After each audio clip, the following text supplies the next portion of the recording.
Renouveau téléflebao, renouveau FM lamebo, ami ofoka wala nyumando ka fay ka bismillah 7 sur 7 keneka. Dogo ye kile wolofla mana teme ami kuna fondela wele ikado kuma kumba menu furuba kuma jamana ko nala apuma bawo amoluta sauka daka démocratie fanga fana ye hakilina fode o de bi démocratie fanga no ye beje fanga ni nga sebe koro sizi 7 sur 7 kene anya soro aywa anga ma welelo olu fana serama ni ye ma wele ibina ne kuma kunye ma welelo sera kuma kun be amolo yana nga ma wele unjira awla ami bi kuma kun la sama kuma kun ye kuma kun fly a follow minye we ka fo frajala fanga yelema donana ni asangele o sangele ko nala aywa baraj mongera atoy jmenye jamana rebe danga jmena amina ndado ula mi we flana ye o imam mahmud diko ale bora do kun kono ninga laselike laseli ngoni aywa belejeli hakna fo ala amina do fana ka mo hakla ni ngalke ula o pananga ma wele ulu belejeli anga kina soro kaba anga ma wele folo aywa mahamadou kan ka bo radio cledula kan ini sokoma Antoine Ambifo ini fama kera fama do ni vraiment nto nyongo bela jelen fo bismillah régi mo fo ami do gala ka jamana basi amina sigi ala ga wuli herala ami mamadou kan tamane ko fe Youssouf Sissoko l'alternance sumogolo sitadi toro sindelu mo Antoine Kifo bismillah kan je nyogo be fo ka technicien fo fen sur le radio la ni fen ka télé la jambu be fo ambe do ke an sigira chiko mi herala ala kan wuli o herala amina Maliki Konate Horon TV Maliki directeur an sogoma amba me sori fo ka to nyongo bela jelen fo bintu na fo ka régie bela jelen fo ka malion fo be fa mali kono mali kokan ka do donc an ga soro suye ala ko kishika bo jugu toro mun fatura fena be do donc ala ka hinula amina mun be ku jogino na be do ke ala ka lafiya bo da do ma ka jamana basi ka jama ko do be kelema amina Malik Konate temene ko ka bo Horon TV la Sori Ibrahima Diallo Renouveau FM Sori directeur ni sogoma amba na directeur fo indi itla de ina fembo be minte che bismillah ame foli ke Renouveau télé flebaga radio la membaga mama sogole banna mali kono mali ko kan kosobe kle hera ala ka di ambela jelema amina ala ka jamana baski amin ala ka jamana baski jamana marabagaw ala ka hakiliman duma amina ala ka jamana tafanga fene duma amin ala ka ambes baba ma amina ko debater munu sangani wagati ni wele be blow ma nu be se kene kono kosobe munu be kene kono ya munu be ka an fle wagati na bela jelen fo ko ala ka an ka fulentu amina aywa nyep ma kun fo ana tugo bana ami ansu aka Mamadou Kan ni asangale franjala fanga pembe nga yele madona ala nazarakala ni yame ko rectification kore feno ku njige me atlena ni franjala fanga yele madona sabu jamana nyama ko badawiye premier ministre ko Muktar Wone lu borala kana jamana nyama ke Asimi Goita ni nga premier ministre ke Shogel ko kala e maygaye o kalotan fla kon nala aywa mungara jamana kon nala ika kuna fondi kon nala iye mu famu Antoine ngal jana ko sebe ya fa joga amna nyina ami sangelina d'abord ni ko mungera fem nyana ngufo mi manya mi laban ka anda so fana aywa ne bolo ni jatem neke bibina lakana ko mugo be se ga fo dokera aywa nta fa bana mais chama bakera donc à ce niveau les questions de défense et de sécurité je crois que c'est incontestable aujourd'hui aywa vulika job buena kosobe anoyera c'est à dire que faut côté yekudu aywa parce que la fiable gananga du kono là et abe fendo irana ka ayira ka fo mo nani de mechugo chugo Antoine, on n'est jamais mieux servi que par soi-même. Il y a des demain de nyonte. Il y a des demain nyonte. Il y a des fait on fait ni bala. Il dit qu'il y a kan. Aywa. Parce que munu na coupe na andeme sans kononton. Sans kononton. On no balare. Mais sans kononton tama mena shishimabo. Donc au Euro c'est un point positif. Il reste beaucoup à faire. On va continuer parce que jamana te dien kono. Parce que ni veut faire jamana ka jo, il faut la stabilité. Ni basikiti abegele. Basikiti jamana kono nyatakati. Jamana fait bi bika njanga bi dien kono la. C'est-à-dire que sécurité de renforcer le du kono la. Mais tout cas exemple ta jamana doka jamana nkadini trop mais c'est important Afrique kono nga tout cas misela ira mo la. Aujourd'hui au Rwanda investisseurs beta nous et jamana yi. Jamana jeli mi tout cas na propriété. Ube soro chouye à tous les niveaux. Avec mon roi Klisi. mais ni lakanati jamana kono fouti. Donc ça c'est un point vraiment positif. Aïwa. Après ça, Antoine m'a fait un chamayon ko mun kañ parce que honnêtement yurugo Antoine foi ma boile. Entendo an dugu ɲɔgɔn na. On a critiqué la mo bora ka fen chama fo ko ma chama bolu nom na lembe nyeta obi ka sabati yalma olu be tugodi. Oui, ulu ye kokoro de. Ne kame sisani ma. Abe senar sawo. Aïwa. Am ta petite échelle la duguma sira fait kala kayele fo sanfɛ parce que ni ko corruption kana milliard la je fɔlɔ c'est à dire corruption ni mɔgɔ min bɛ se ka 1000 minɛ la yurugu sira fɛ mɔgɔ min bɛ 100 minɛ la an t'en ma ban. Moi je donne juste un exemple kunun dɔrɔn ne tun bɛ service public dɔ la il y a une dame cɛ taara n'a ka wolosɛbɛn di wolosɛbɛn ko non ko c'est pas ko original tɛ original bɛ tɛmɛ copie légalisée ka mairie kan wa Antoine o kɔni ye sɛbɛndiya ye ko 1000 ko n'a ma 1000 di ko aga bara se ka kɛ heureusement moi j'étais présent ne présent reçu be wakele la wa reçu ba la fuita la ne a ɲango parce que a bɛ ka ɲaɲana ne tɛ mais an b'a fɔ passeport dilan yɔrɔ de don passeport dilan yɔrɔ de don ne ko n ko mais sariya de don wa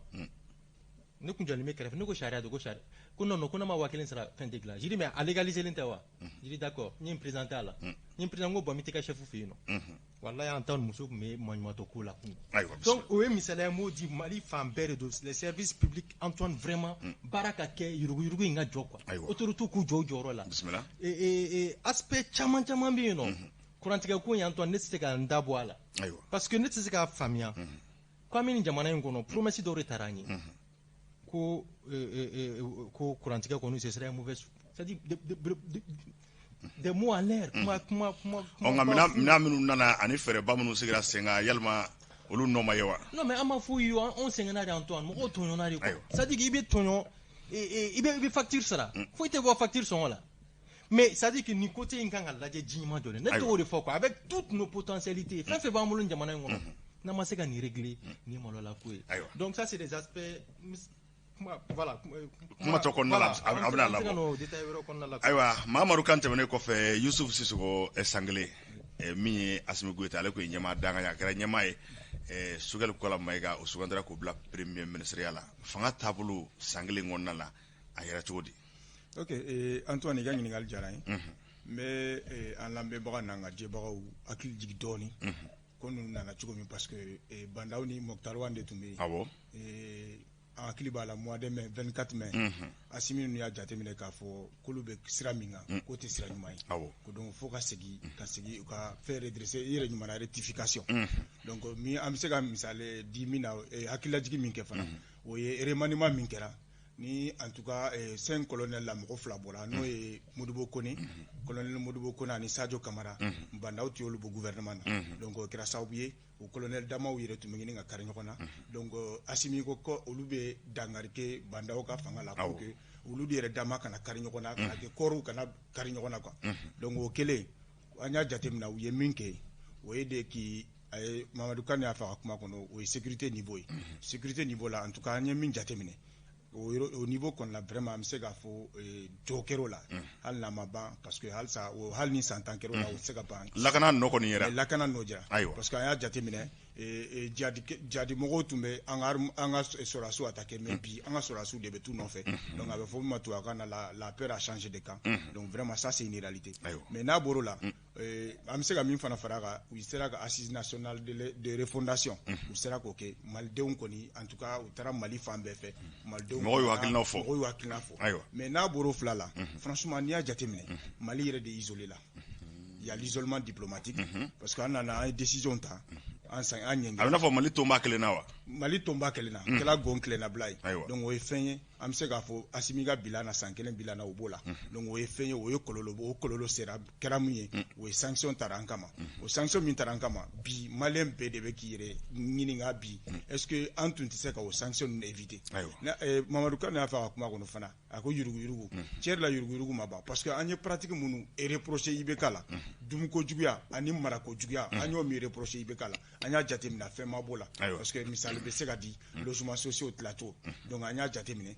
minnu reproché la IBK la o kelen nana ye donc o kɔrɔ changement ma k'o niveau ensuite an ye min jateminɛ maliyɛnw ma fara ɲɔgɔn kan parce que n'i y'a jateminɛ classe politique dɔrɔn tɛ dɛ maliyɛnw fara-faralen don alors que transition ye wagati min normalement maliyɛn bɛɛ de kan ka fara ɲɔgɔn kan pour que an kan ka réforme minnu kɛ olu ka se ka don ba la mais réforme tɛ se ka don ba la cogo si la k'a sɔrɔ dɔw bɛ i fɔ yan fɛ dɔw bɛ ja fɔ yan fɛ donc o tɛ se ka kɛ jamana si la k'i bɛ se ka fɛn sɔrɔ o la ensuite sabanan ye min ye n'i y'a jateminɛ bi crise sociale et réalité de bi dɔw bɛ se k'a fɔ ko waaye ko guerre Ukraine Russie ta b'a la mais o nana sɔrɔ crise b'anw kan déjà parce que an y'a kɛ n tɛna Mamadou Diko ka kuma in fɔ mais an y'a kɛ an ka marabagaw ils ont été trop jusqu'au boutiste parce que u taara u ye fɛn sen ka se f'a dan na alors que an tun bɛ se k'olu éviter pour que jamana bɛ se ka lafiya cogo min donc pour l'instant an bɛ se ka min fɔ o la o y'o ye quoi. Ayiwa Maliki Konate san kelen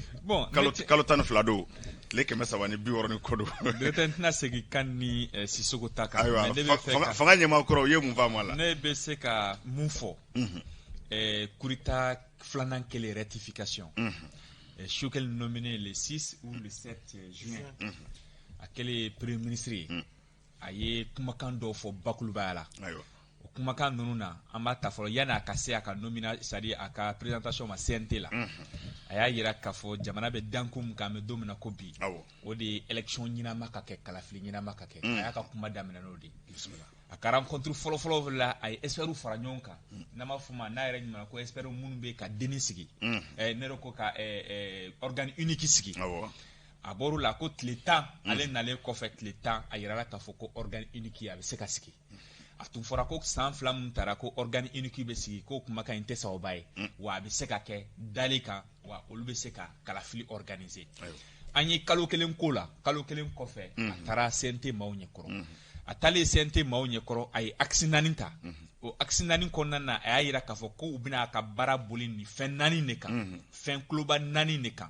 nka o tuloba 4 kɔnɔna na a bɛ fɛ assise nationale de la refondation o ka organiser cogo min na ka ko ninnu tɔw déterminer ale ye littérature kɛ mais la mise en œuvre en même temps planification wari bɛ bɔ yɔrɔ jumɛn fɛ a bɛ kɛ cogo jumɛn na ko assise bɛ n'o tɔw déterminer donc an ye kalo 2 walima kalo 3 kɛ an bɛ organe unique de gestion sigiliko kuma na a bɛ kɛ a tɛ kɛ a bɛ kɛ a tɛ kɛ premier ministre b'a fɔ k'a bɛ kɛ ministre de l'administration territoriale bɛ se ka bɛ bɔ k'a fɔ ko a tɛ se ka kɛ o ni parti politique bɛ résultat bɔ k'a fɔ k'a tɛ se ka kɛ premier ministre b'a fɔ a bɛ se ka kɛ an y'o kɛ ta ka segin na an bɔr'o fɛnɛ na an nana fɛnɛ mun ye assise nationale de la refondation ko organisation o fɛnɛ type taba fɛnɛ nana fo kana se organisation ma k'a fɔ waati min na wa ka sɔrɔ ka ko ɲɛ a ko mun ye transition délai tɔ ye les 9 mois k'ale b'a respecter wa chronogramme b'a kɔnɔ o bɛ se ka k'o délai kɔnɔna na donc a wuli ka jɔ k'o la k'a fɔ k'o bɛ se ka kɛ depuis n'a ma nommé a ko k'a bɛ se ka kɛ a nommé kɔfɛ a ko k'a bɛ se ka kɛ mais an surunalen waati min na san laban na a ko assise n'o ye de bɛna a déterminer k'a yira ni y'a sɔrɔ taabolo ye sira min ye o assise fɛnɛ organisation na an y'a yira k'a fɔ ko assise de trop don parce que déjà que fɛn tɛ Mali kɔnɔ k'a fɔ k'an ɲamɛ mun na ko mun ma fɔ k'a ma sɛbɛn lajɛ caman kɛra ka kɔni ye lajɛ caman kɛra ka kɔni mun ye lakana ko bunako ta sɛbɛnninw kɛra kan k'a sɛbɛn a bɛɛ lajɛlen bɛ rapport bɛ yen an tɛna fɛn wɛrɛ fɔ mun ma deli ka fɔ an ko mun ye réforme politique et institutionnelle ye fɛn tɛ yen n'an bɛna mun fɔ ko mun ma deli ka fɔ maliyɛnw sigira an ye concertation nationale kɛ ka bɔ conseil ka denni kɛ ka dialogue national inclusive kɛra ka conférence d'entente nationale kɛra n'i y'olu bɛɛ lajɛlen conclusion ta k'a lajɛ i bɛ taa sɔrɔ a n'o recommandation olu bɛɛ kumana réforme politique et institutionnelle kan an ko mun filɛ nin ye fɛn wɛrɛ tɛna fɔ ka tɛmɛ o kan parce que an tɛna dɔ wɛrɛ kɛ ka tɛmɛ o kan an k'o bila neuf o kɔfɛ ni mun b'a jɛ an b'o dafa n'an bɔr'o fɛnɛ na ka tila ka na mun ye kalafiliko taabolo ye kalafili taabolo je crois que rencontre caman kɛra kalafiliko la papier fɛn caman bɔra a la résultat caman bɛ yen nɔ an ko an tɛna fɛn wɛrɛ fɔ bilen mun tɛ se kɛ o bɛɛ lajɛlen kɔfɛ ko non ko denni de bɛna déterminer a bɛna kɛ cogoya min na denni fɛnɛ banna an y'a ye k'a fɔ recommandation 100 ani 25 walima recommandation 105 105 disons 105 ni kɔ recommandation 105 ni kɔ assise nationale n b'o de ma recommandation 105 ni kɔ an y'a ye o fɛnɛ na i bɛ taa sɔrɔ dɔ bɛ fɔ yan fɛ o contraire bɛ fɔ yan fɛ an ko bɛn assise kɛra kun jumɛn kama en même temps assise kunba tun ye jumɛn ne bɛ se k'a fɔ 80% ou bien ni kuma jɛma 95% o de ye ka transition mɔnɛ bɔ ye o mɔnɛ bɔli fana bɛɛ ma k'o kan parce que kalo 6 san 5 an ko anw de b'a décider parce que on avait dit ko assise b'a déterminer ka chronogramme ci k'a bɛɛ lajɛlen ficeler ka taa di CEDEAO ma ko nin y'an kuntilata ye mais an ma se ka t'o kɛ o fana bɛɛ lajɛlen kɔfɛ ka na ye k'a fɔ ko nin bɛɛ lajɛlen kɛra nin temps bɛɛ kɛra tebitaba la an bɛ yɔrɔ min na ko bi mun de kɛra n'a bɔra Sisoko ni Kani ye mun fɔ lakana ko ta san fila fɛ parce que a fɔra fɔlɔ Jadusu tumina bi an ka sɔrɔsiw ka u dagayɔrɔ la mais bibi in na o changera anw de bɛ taa bi Jadusu kan sa k'u kɛlɛ u dagayɔrɔ la donc an bɛ se ka fɔ dɔ kɛra o yɔrɔ la mun ye minansanko fɛnɛ an y'a ye k'a fɔ yɛlɛma donna ko la hali ni y'a sɔrɔ minan dɔw sanna Ibrim Boubacar Keita ka waati mais dɔw nana kɔsa in na fɛnɛ o fɛnɛ sanna transition kɔnɔna na olu fɛnɛ bɛɛ lajɛlen fara ɲɔgɔn an y'a ye d'accord mais n'a bɔra o la an bɛ se k'an tigɛ ɲɛsin yɔrɔ jumɛn na n'a bɔra discours déclaration communiqué n'a bɔra o la sur le plan politique institutionnel ou gouvernance mais jamana maracogo yɛrɛ ba parce que Ibrim Boubacar Keita bɔra fanga la waati na a ma bɔ fanga la parce que k'a ma fɛn kɛ sɔrɔsiw ye Ibrim Boubacar Keita ye mun kɛ sɔrɔsi ye tout le monde est unanime là-dessus ici a nana sɔrɔ armée bɛ cogoya min na tout le monde est unanime bɛɛ y'a ye coup d'état kɛra le 18 le 22 an tun bɛ nin plateau kelen kan Ibrim Boubacar Keita plateau la on a dit ici ngo n'an bɛ se ka IBK ka bilan ta a ye baara kɛ hukumu kɔnɔ o armée kɔnɔna ye personne ne peut nier même les militaires ne peut pas nier ça parce que tout simplement a nana waati min na sɔrɔsiw tun bɛ juru de kɛ ka marifa siri mais a nana waati min il a changé on a vu d'autres armes kuraw b'u bolo i bɛ taa sɔrɔ sɔrɔsi kelen i bɛ taa sɔrɔ arme kɔni b'a bolo PA fɛnɛ b'a kun a ka don fini changera donc an y'a ye k'a fɔ o changement kɛra mais mun y'a to Ibrim Boubacar Keita an wulila nɔfɛ parce que tout simplement jamana maracogo kalanko kɛnɛyako dunkafa yurugu favoritisme clientélisme karisa in kɛrɛfɛ ma ka se k'o kɛlɛ jamana kɔnɔ parce que tant que o de bɛ lakana dafa o lakana kɛra cogo mais tant que ni crise crise économique bɛ yen lakana ko tɛ se ka dafa donc an bɛ fɛ ka mun fɔ dɔrɔn ni bɛɛ kɛra mais premier ministre ka an b'a fɔ premier ministre ka bilan don parce que a kɛra cogo ale de gouvernement ɲɛmaa ye sɔrɔsi ko fana y'a ka fɛn kɛ mais premier ministre ka poste politique la a ka poste politique sa jamana yɛrɛ mara cogo ɲuman na c'est à dire mun de kɛra kalanko ta sira fɛ foyi ma kɛ kɛnɛyako ta sira fɛ la même chose n'i y'a ta ka jamana yɛrɛ développement dunkafa yuruguyurugu kɛlɛli mun de kɛra e y'a fɔ sa ko interpellation mun kɛra interpellation mɔgɔw minɛna ko u minɛna k'u nɔ minɛlen don sɔmi kelen ma mais jugement ma kɛ gɛlɛya ninnu fana dɔw donnen tɛ diɲɛ yɛrɛ taabolo la bi wa mais gɛlɛya diɲɛ ta bɛɛ bɛ k'i jɔrɔ n'i ta de bɛɛ bɛ k'i ta fɛɛrɛ de ɲini mais anw ye fɛɛrɛ jumɛn ɲini an ta la ɲininkali bɛ yen ni an ye fɛɛrɛ jumɛn ɲini an ta la ni san fiɲɛ wulila bɛɛ bɛ jɔrɔ i kunna donni de la o mais anw ye fɛɛrɛ jumɛn ɲini an ta la Burkina tout près Burkina essence bɛ joli la 500 et quelques 500 et quelques mais on a 600 et quelques là mais mun nana n'o ye donc je pense que vraiment aujourd'hui a sera ten an ka bɔ discours politique kɔnɔ an ka bɔ communiqué politique kɔnɔ an ka bɔ déclaration bɔ kɔnɔ an ka baara kɛ sur le terrain pour que maliyɛnw ka se k'a ye mun kɛra Sori Ibrahima Diallo Maliki Konate ko an ka bɔ kuma kɔnɔ ko ka wale kɛ démocratie fanga ye hakilina sama ye ko de bɛ démocratie fara ja Sori san kelen kɔnɔna la Assimi Goïta ani Choguel Kokala Maïga e y'a ye cogo di d'abord n b'a daminɛ k'a fɔ ko belebele de kɛra san kelen kɔnɔna la ayiwa bisimila belebele de kɛra ko caman de kɛra an kun ka laɲini ye min ye Mali kun man kɛnɛ de ayiwa ka fangaw tɛmɛna IBK ka taa se avant IBK même ka taa se IBK ma maliyɛnw y'a ye k'a fɔ Mali man kɛnɛ an ye fura de ɲini an ka bana la j'étais un soutien de IBK non Mali moi je voudrais qu'on sorte de cette histoire ça Sori bisila Mali kun man kɛnɛ fura jumɛn kɛra a la maintenant an ye fura de ɲini gɛlɛyaw la o fura kɛra min ye ka fanga bosi IBK la o de kɛra ayiwa maintenant an dɛra mɔgɔ dɔw la ka sababu kɛ don tɛmɛna u ka kɛwalew la an y'a ye k'a fɔ ninnu ye maa ladiriw ye jamana kalifara u la ayiwa hali bi bana in ni min bɛ tɛ ka fara kan fɛn tɛ ka bɔ a la o de la sɔrɔsi minnu farala ɲɔgɔn kan d'abord je précise à Issouf que ninnu sɔrɔsi ninnu tile kelen ma fɔ ɲɔgɔn kɔ u tile kelen ma fɔ ɲɔgɔn kɔ an ka Issouf ma k'u fara ɲɔgɔn kɔ ko wasaw kana fɔ ɲɔgɔn kɔ a y'o de fɔ ayi ko wasaw kana fɔ ɲɔgɔn kɔ moi j'ai très bien suivi j'ai très bien suivi n bɛ se ka segin a ka fɔlen kan bisimila coup d'état kɛlen ninnu ma fɔ ɲɔgɔn kɔ maintenant parce que Fransi de y'a essayé a y'a tile la min kɛra ka u bila ɲɔgɔn na o kɛra les oeils ninnu ma donc o fɛrɛ kelen Fransi tun b'a fɛ k'o de don ninnu ni ɲɔgɔn cɛ ils ont compris suffisamment aujourd'hui olu de y'a rectifier coup d'état min kɛra an de dara u la ka jamana kalifaw la parce que jamana man kɛnɛ an b'a fɛ ka fura sɔrɔ an ka jamana la an b'a fɛ ka fura min ɲini an ka jamana la o ye jumɛn jamana ka intérêt Mali ka intérêt o de la a yera k'a fɔ minnu tun bɛ ka marali kɛ olu tɛ o intérêt ɲinibaga ye rectification nana coup d'état kɛra ka ko latilen donc u y'a essayer fɔlɔ avant que coup d'état yɛrɛ ka kɛ ka colonel fila bɔ a la c'était pour créer du problème entre les militaires. Ils ont compris. Oh, ils ont eu au point que les non, justement, mais on nous t'a John le gouvernement. Aïe, bismillah. Pendant le gouvernement.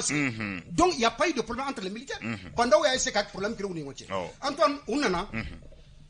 Ni ye san kelen ta kalo tan fila asimi a sigilen tile kana bila bi ma Mamadou Kane ye kuma ban fɔ la dans tout pays pour qu'il y ait développement il faut obligatoirement la sécurité fo basigi kana o basigi an y'a ye u nana minan caman de sɔrɔ la ayiwa an mérité k'a fɔ ko minan minnu bɛ sɔrɔ Mali fɛ o tɛmɛna ka bɔ yen an ka bana c'est à dire a gɛlɛya yɛrɛ a symptôme ba yɛrɛ min ye fɔlɔ o ye Faransi ye Faransi gɛnna ka taa Faransi gɛnnen ka taa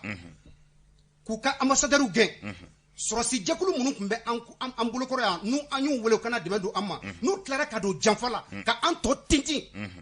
ka surdosage kɛ an kan pour que bana yɛrɛ a kan faga an tilara ka an bolo bɔ olu bɛɛ bolo ayiwa belebele kɛra de Antoine nka bolo bɔra olu bolo bɔlen Antoine kana bila bi la o nana nɔgɔya jumɛn ye nɔgɔya min kɛra problème fila de bɛ Mali kɔnɔ Kidal problème o de ye ATT lata Kidal problème o de ye IBK lata ayiwa aujourd'hui Kidal dama yɛrɛ tɛ dɛ les régions du nord bi i bɛ bɔ yan fɔ Gawo i bɛ bɔ yan fɔ Tombouctou i bɛ bɔ Gawo fɔ Kidal Antoine o dama tɛ dɛ Mali fantan naani bɛɛ i bɛ taa yɔrɔ bɛɛ non moi je n'ai pas fini maintenant u nana ka na jate de minɛ Antoine ni problème fɛnɛ bɛ an fɛ yan a da sera premier ministre ka kɔrɔfɔw ma premier ministre bɛ sigi wagati min na John Ibitala Albatala les Maliens n'ont jamais pensé que nous allons être sous le complot international de la CEDEAO et des Nations Unies Choguel bɛ bɔ k'a ka laɲiniw fɔ wagati min na an tun bɛ sanction kɔnɔ wa an tun tɛ sanction kɔnɔ donc an kun sigilen tɛ n'a ye donc Choguel ka nin wagati kofɔli na an nana bi sanction kɔnɔ Antoine on a ta o ta embargo aujourd'hui les Maliens arrivent à vivre an de ko an bɛ Mali kura nɔfɛ ni an bɛ Mali kura nɔfɛ il faut que an ka sɔn changement ma mais vous pensez que juges de bɛ taa mɔgɔw bila ko a ye kɛ mɔgɔ ɲumanw ye wa il faut d'abord commencer à changer dans nos familles ayiwa an ka du kɔnɔnaw la an ka jogo yɛlɛma ayiwa là-bas la vraie justice commence d'abord par la famille juges bɛ yan ka latilen de kɛ o ni bɛɛ tiɲɛlen don i ka du kɔnɔ i bɛ hakɛ to Antoine ayiwa olu de bɛ mɔgɔw ka du dilan u bolo bɛɛ k'i ka du dilan donc an y'a ye Choguel nana o gɛlɛyaw nana bin malgré ces sanctions illégales illégitimes irresponsables ayiwa Mali bɛ k'a tenu bi saraw bɛ k'a kɛ nka ko tɔ ye jumɛn ye Antoine ko tɔ ye min ye u ko k'an ka kalafili labɛn an ko k'an tɛ kalafili labɛn ka an to nin degun in kɔnɔ parce que an y'a ye gɛlɛya minnu tɛmɛna a bɛɛ lajɛlen sɔrɔla kalafili labɛn kojugu de la nous on veut des élections crédibles nka gɛlɛya bɛɛ lajɛlen banni bɛ se ka kɔnɔ ka kalafili kɛ wa Antoine n bɛ ka min f'i ɲɛna gɛlɛya in tɛ ban ayiwa parce que a tɛ Mali kelen kan il faut qu'on accepte de souffrir si on veut un Mali kura ayiwa ni an bɛ Mali kura nɔfɛ gɛlɛya minnu bɛ yen bi Faransi tagara a jɛɲɔgɔn jugu olu tagara bi min ye bi ye an ka sɔrɔsiw bɛ ka sanayɛlɛ de sɔrɔ ala ye dogo do da ayiwa ka sababu kɛ minan min bɛ an bolo ka sababu kɛ nin bɛ miiri jigin Amadu Aya de ka kuma dɔ la don tɛmɛnenw na dɔn a ko a taara Mopti nka sori minnu ɲɛna i y'olu bɛɛ fɔ gɛlɛya jumɛn bɛ bi bi na tiɲɛ yɛrɛ la n'o ye gɛlɛya maliyɛnw kan gɛlɛya min bɛ yen n'o ye gɛlɛya maliyɛn kan o ye dun ka fa yɔrɔ ye ayiwa ni Assimi n'a ka jama n'u bɛ u ɲɛsin après la sécurisation du pays u k'u ɲɛsin dun ka fa ma ayiwa baasi tɛ an y'o fɔ n bɛ taa sinon belebele kɛra baasi tɛ corruption niveau la an miiri tɛ ko mɔgɔ minnu tun tɛ se ka minɛ Mali kɔnɔ justice wulila bi u bɛɛ lajɛlen u tɛ ka senɔgɔ dɔ bolilen don ayiwa an y'o faamuya baara bɛ ka taa ɲɛfɛ an bɛ taa Mamadu Kane fɛ Mamadu Kane seconde damadɔ la ayiwa gɛlɛyaw fɔra min ɲɛna min ma ɲɛ nka ko yɛrɛ bɛ danga min na bi waasa hali bi an ka se k'an kunkolo bɔ ji la seconde damadɔ kɛta kan kɛ jumɛn ye ɲɛma ninnu fɛ d'abord fɛn fɔlɔ sanction min binnen b'an kan baara kan ka kɛ an ka se ka bɔ o kɔnɔ rapidement an ka bɔ sanction kɔnɔ n'o kɛra bɛɛ bɛ lafiya opérateur économique commerçant baw anw yɛrɛ citoyen crise économique min be yan nɔ Mali dɔrɔn tɛ diɲɛ bɛɛ de don mais c'est vrai que embargo y'an fana ta gɛlɛya dɔɔni donc ni je crois que n'embargo wulila a bɛ wusaya sur le plan diplomatique an ye choix min kɛ de dire aujourd'hui que nous sommes avec les Russes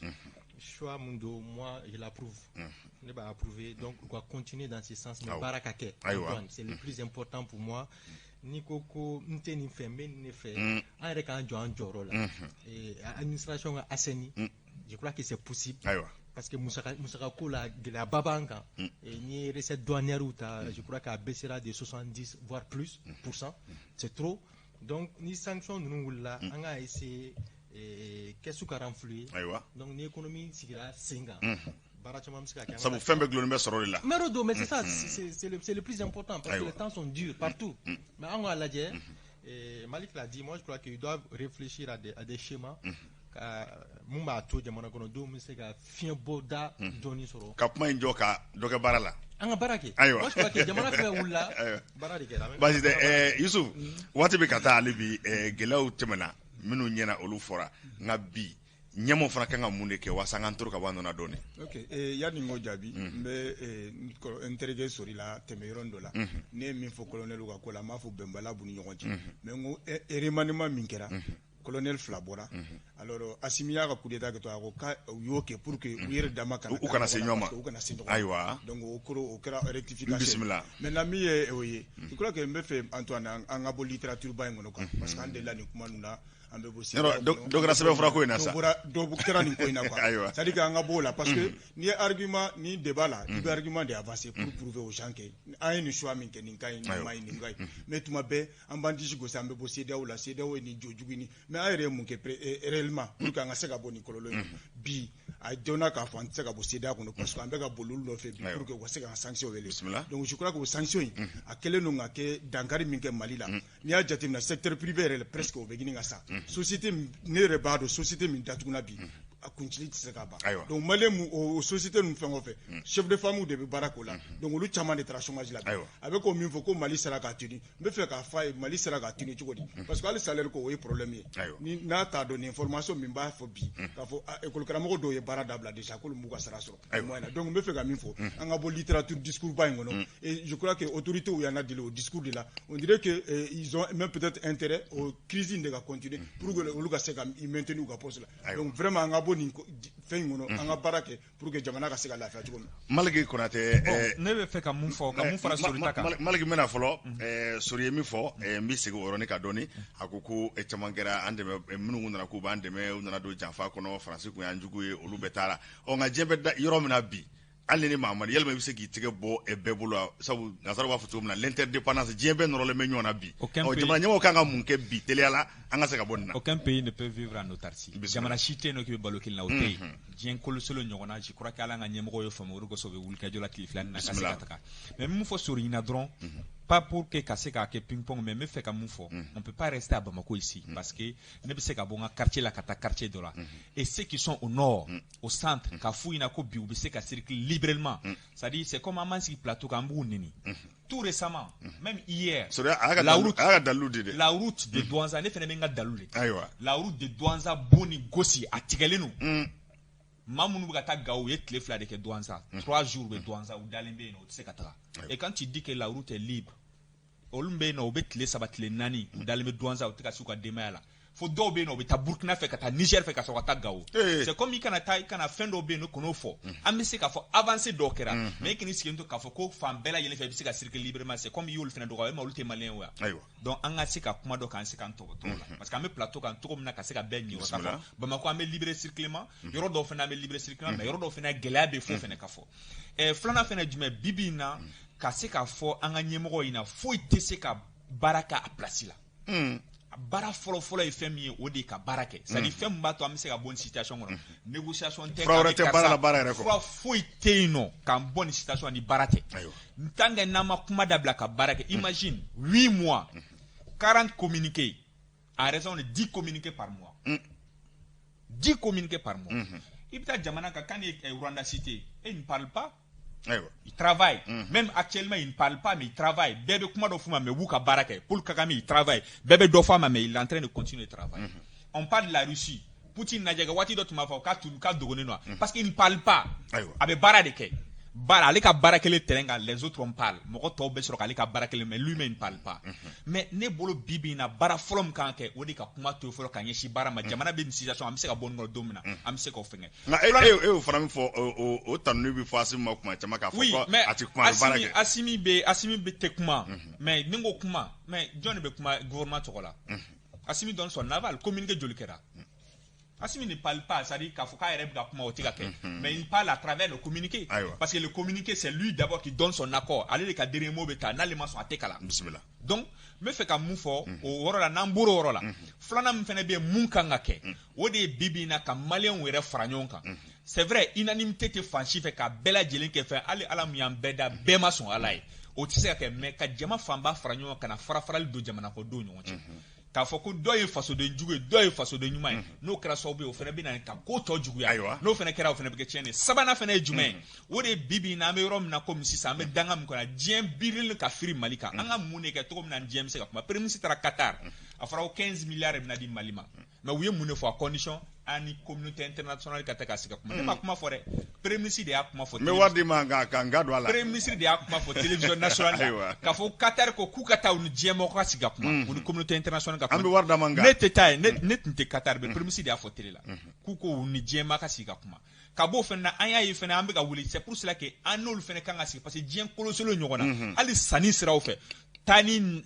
ka segin fana siraw fɛ fɛn caman sira fɛ maa tɛ se ka to i kelen na o fana an ka taa ni diɲɛma ka sigi ka kuma mais o bɛɛ ka k'o ɲɛ anw yɛrɛ dama ka bɛn ani fana an ka baara kɛ n'o kɛra tɔ ninnu bɛ kɛ k'a dafa an bɛ sɔrɔ ka continuer ka taa an tɛ bɔ kuma fɔlɔ in fɔlɔ dakuruɲɛ fila minnu bɛ k'a fɔ k'an ka bɔ CEDEAO la n bɛ fɛ ka misali min di o ye Russie ni Ukraine bɛ ɲɔgɔn na Ukraine soutenu no par l'Occident mais Russie ma deli ka a ka gaz n'a ka pétrole bɛ feere hali sini européen ma ayiwa o ye diɲɛ nafa sɔrɔ siraw ye sori waati kunkurunin kɔnɔ ko tɔ ye jumɛn sabu e ko fanba bɛɛ lajɛlen ɲɛna nka hali bi mun de kan ka kɛ an ka se ka bɔ gɛlɛya in na. Merci Kayira Issoula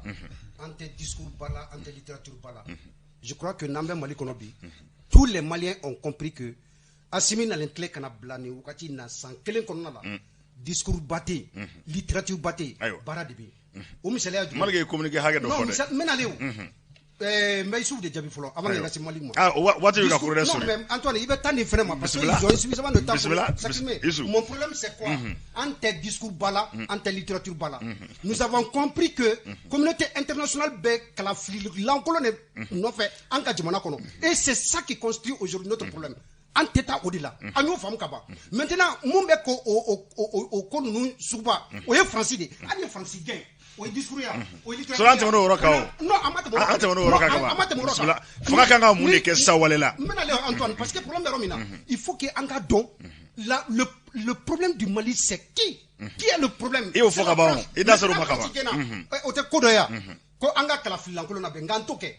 an y'o faamuya o donc maintenant an bɛ baara bɛ ka kɛ pour qu'il y ait élection crédible transparente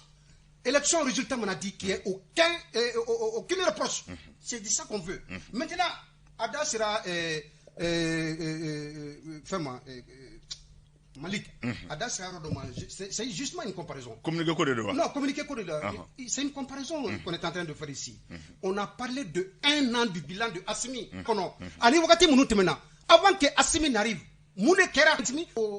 ses prédécesseurs munu ye fanga so yen até donc en même au décan aujourd'hui ce n'est secret à personne avancé min kera bi sur le plan sécurité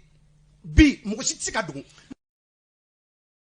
mo be kan wole kabo djene mo be kan wole kabo fokidal ce qui se passe là-bas aujourd'hui camion chargé be bo gaw fokidal folo ko me se ka ke donc o be ka ke gaw on a des renseignements qui nous donnent ces informations jamana nyemo ko totora jumɛn ye dakurunya fila kaboy mo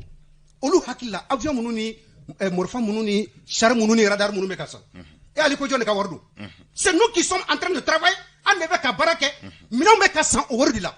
o wari te ka bo France ko bi ate ka bo communauté internationale sur koto e jumɛn jamana be ka bara de ke ata ba fulana na koto e jumɛn bara be ka ke Antoine koto e mi bara ka ke chronogramme ka sigi gilea min be ani CEDEAO cɛ parce que mɔgɔw tɛ min dɔn CEDEAO in to tara me bɔ la inutile de dire qu'an ka bɔ la tôt ou tard an bɛ bɔ la parce que CEDEAO b'a ta la jamana marabagaw fana b'a ta la o te fo aw ye dɛ isu min bɛ ka kɛ o te fo aw ye dɛ mais aw bɛna bala kow dilanni de la a ka bɔ an y'o yɔrɔ fa ni dɔgɔkun dafara min ani kumakun fɔlɔ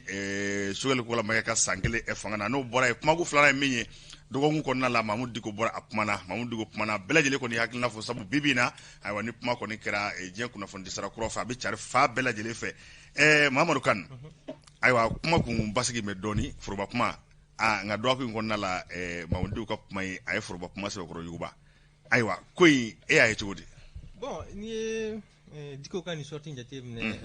n bɛ hakili lajigin ko laadala forum de Bamako Abdala Kulubali de b'a organisé donc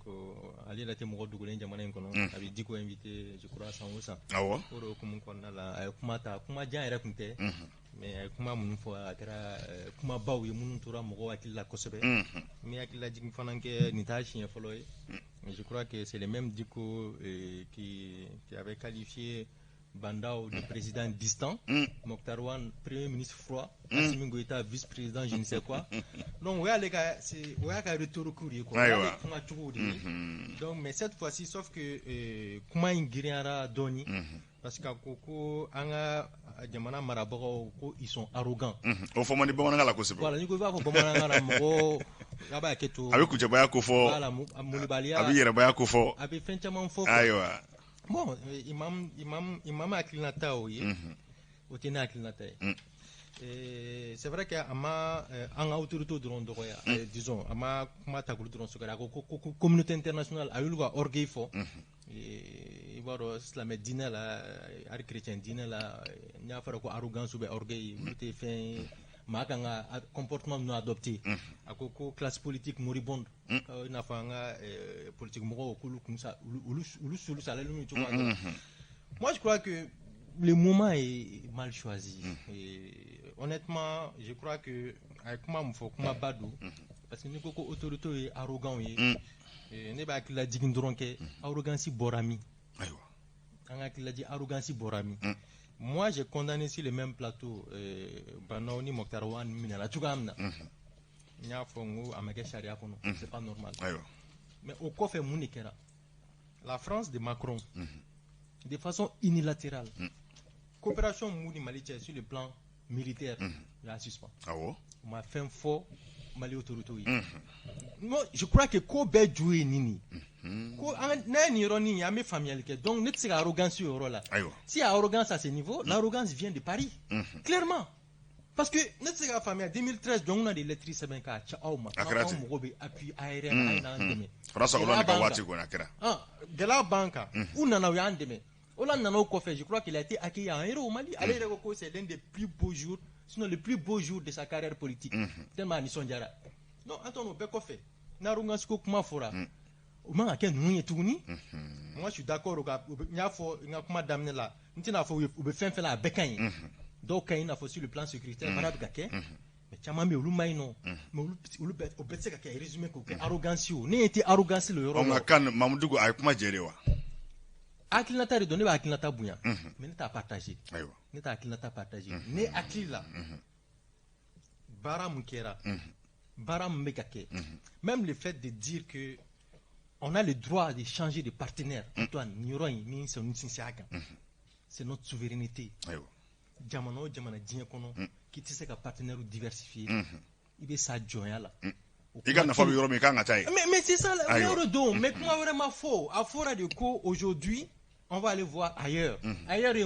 on peut travailler avec les Russes, on peut travailler avec les Turcs, avec les Chinois. On va travailler avec la Corée du Nord. Est-ce que Abé Mouronier sera là? C'est les coopérations bilatérales. Mais comment moi je crois que c'est le choix fait par les autorités. C'est-à-dire qu'à Foko maintenant ils reçoivent ni doit être les mercenaires etc. D'accord. Mais Mali Fananga choix aidé, amsi un partenaire changé, il y a un droit fanal. Donc ni arrogance bleu, ni arrogance, ne be courage de euro là. N'ta fouengo à Bekaine, ni chaman faux plateau in sa fait moulu djengani. Mais ni niveau là, moi je vois pas l'arrogance. Et puis n'était mon frère n'ongo, m'en frère parce que kunu ne imam wero lame.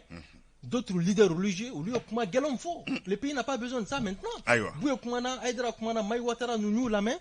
dit, mais on n'a pas besoin de ça maintenant. ani mo wora de be kala la bibina ani ko abe afoko Mali ani on est isolé d'accord diplomatiquement mais c'est un choix qui a été fait ni un choix que Antoine Aré chef de famille ni un choix que il assumer a conséquence il va assumer min kay may bo de ke o de tchea aywa tchea te ke be choix que qui dogo ti dogo il choix de ke ibi kunkoro ta ka choix assumer fait bina ko fait ba be assumer non n'était arrogancier ne be courageux parce que k'a faut que mes partenaires changent au courageux parce qu'à noyera aywa faut ni mogom te tien fait bibina nous nous présence pendant 9 ans tama mena chimabo aywa Antoine mais bibina on voit la réalité et puis Afrique on a donc nko nga jo Amérique bina ndeme wo France bina ndeme ka jo ni coopération sud-sud fo Rwanda munke Mozambique tout récemment en 2021 en un mois yo dugu fla libéré mais on ta un yɛrɛ bolo a b'a yɛrɛ hakili ni tubabu t'an se ka foyi kɛ an ka k'an yɛrɛ y'an to an ka dan yɛrɛ la donc c'est une sortie pour moi o ne hakilinata ye raté moi je crois que kuma wɛrɛ tun bɛ se ka fɔ parce que bibi in na les leaders religieux anw jigi b'u de kan an mago b'olu la jinɛ ɲɛmaaw jɔyɔrɔ ka bon kosɛbɛ donc olu ka farafara o man ɲi jamana ma donc Antoine ayiwa Sisoko ne bɛ yɛrɛ ɲininka pourquoi Mamadou Dicko ka nin sortie in bɛ kɛ sababu ye k'o kɛ comme affaire d'État ye d'abord ne delila k'a fɔ nin plateau kelen kan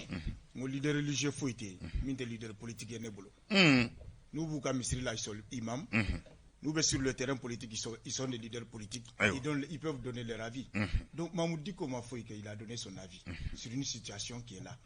au avis vraiment il faut le respecter quoi il faut respecter son avis ere bolo ma ka yanga ka serima ama foyi fo mi ye gɛlɛya ye ayiwa o ye ne ka avis ye parce que pour moi a y'a ka daluya de di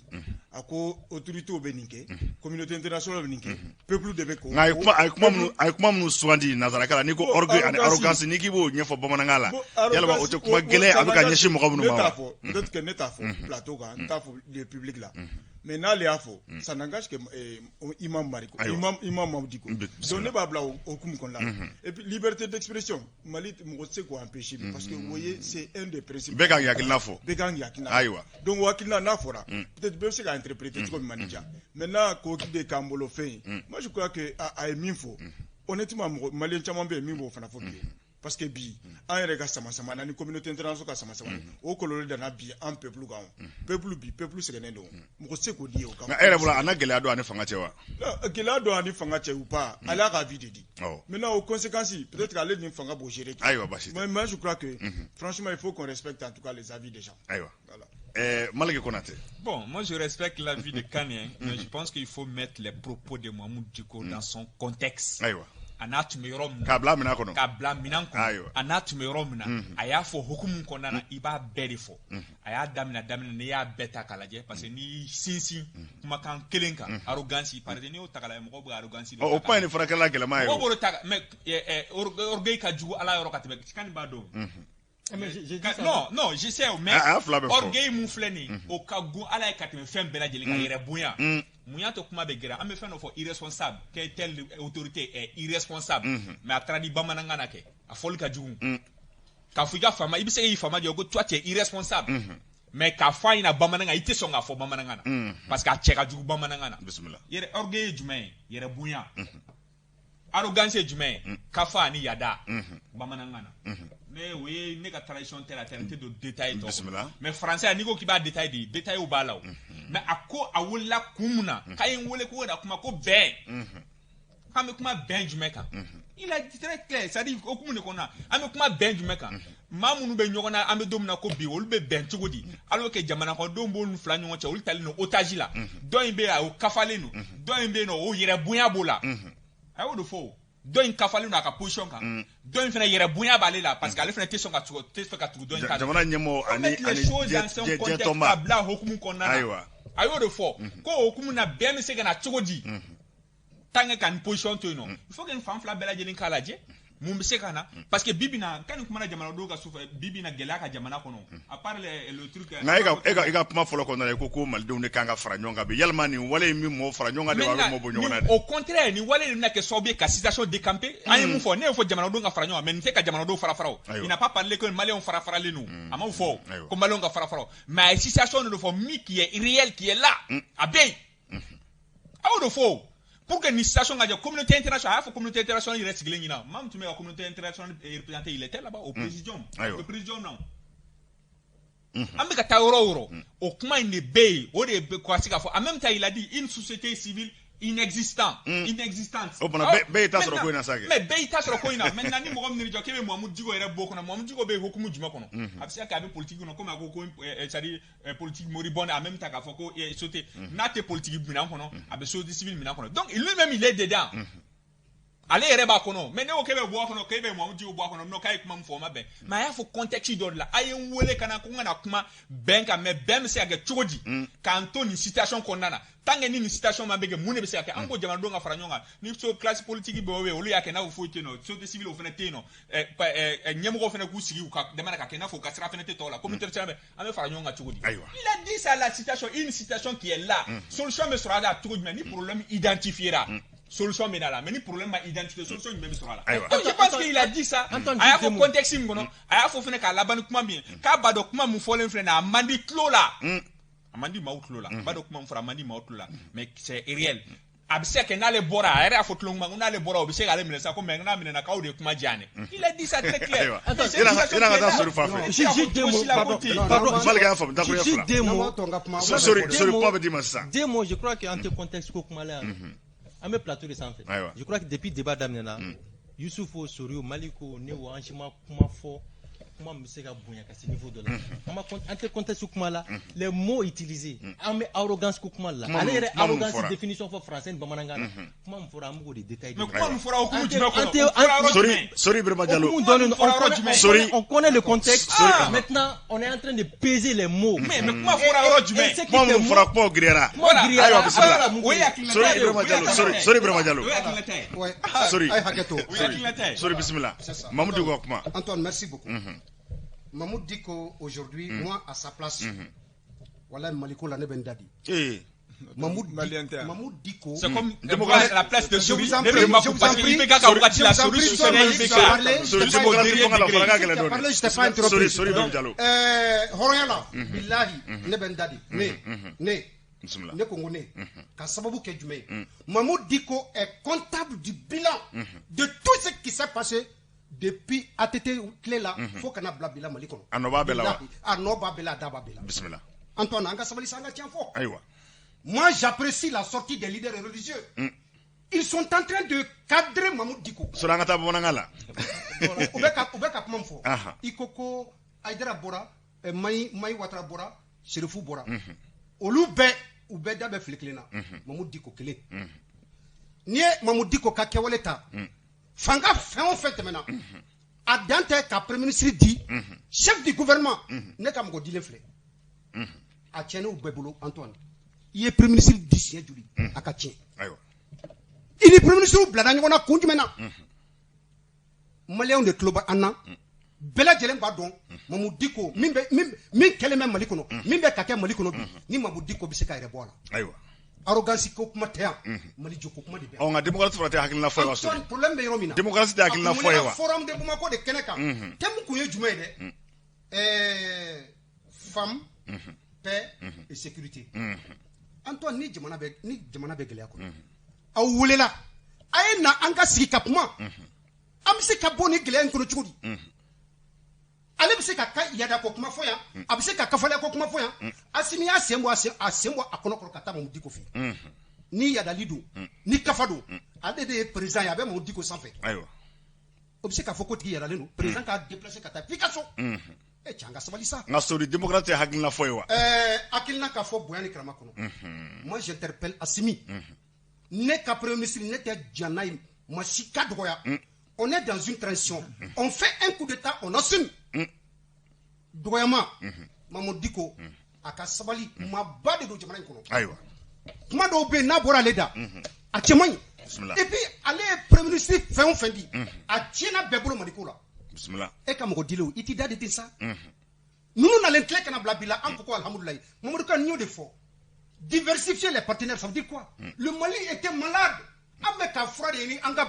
Si on a des partenaires qui peuvent traiter nos maladies, mais Anga Sabali, ni arrogance ko kuma don Antoine, Anga Sabali. Sorry Brahma Jallo wati bana. Sorry ami fogi wala mando amru ndanga wele be ambo bela wati bana.